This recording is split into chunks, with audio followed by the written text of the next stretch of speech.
When did we start celebrating Christmas? Is a good answer. That's a really good answer. When the Savior was born. That was the first. That was his first birthday party, and we were all there. We all attended. That choir of angels that sang to the shepherds. Who else could it have been? The spirit children of God the Father. I just think we were so excited at that day that we all just burst forth in song. When you're just so excited, the only thing you can do is burst forth into song. I'm sure you do that all the time. I do. And we all sang for joy. But officially, Jesus' birthday was not even recognized until the year 129 AD. When the Bishop of Rome, his name was Telesphorus, he decided Jesus ought to have a birthday party. Now, the reason he didn't have a birthday party is that Easter eclipsed his birthday. You realize they're the same day. And the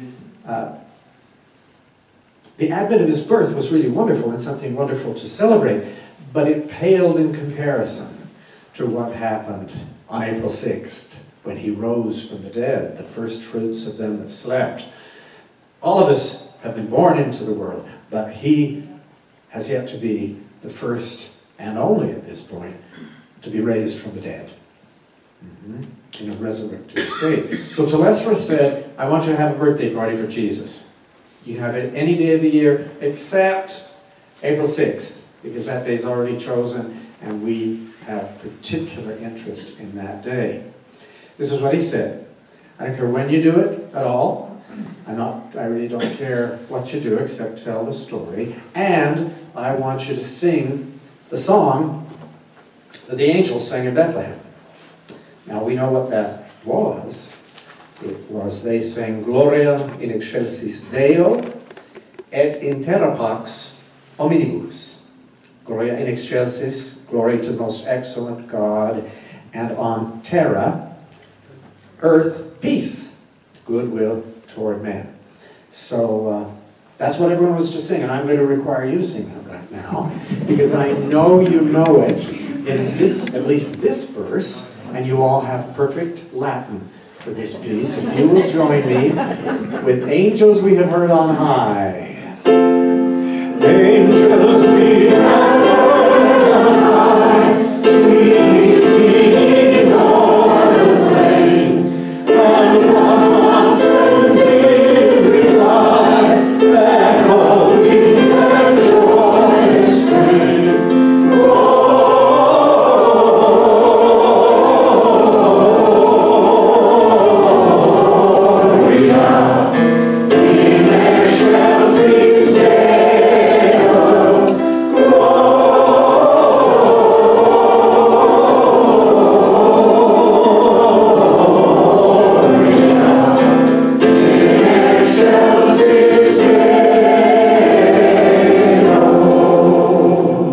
So his birthday was celebrated any day of the year, and you just never knew when you were traveling about. You might show up at a congregation on December 1st or October 5th, and it would be a birthday party for Jesus. And the Pope in the 4th century, whose name was Cosimo, he was a Medici. For those of you who know about art history, the Medicis were the ones who paid existence for Michelangelo and Botticelli and Leonardo da Vinci. They made it all possible. We have a Medici family here in Utah, only their name is Eccles. They make everything in the arts possible. Well, this Pope did not like the fact that everyone was just choosing any old day, and he said, this has got to stop.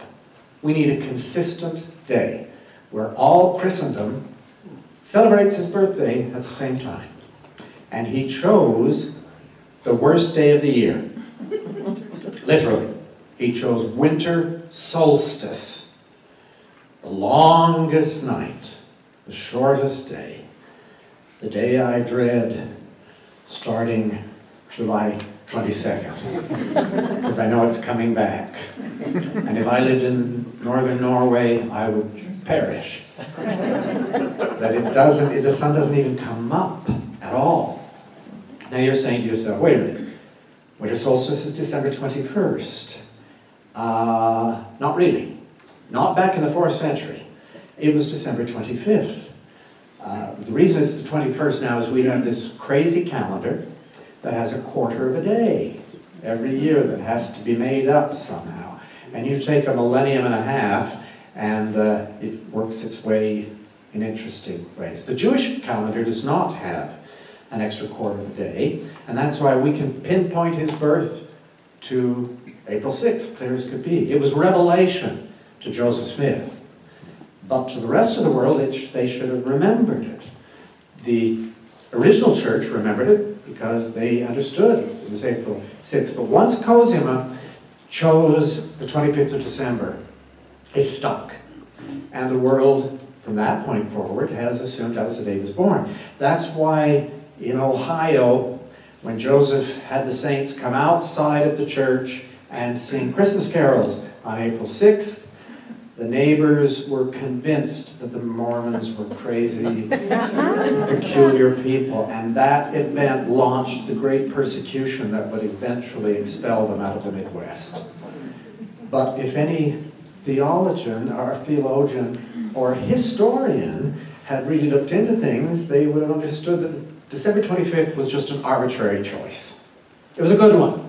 When I see Cosimo in the great opera house on high, I'm going to thank him for choosing December 25th, because I can tell you, were it not for Christmas, I could not endure another winter in Cache Valley.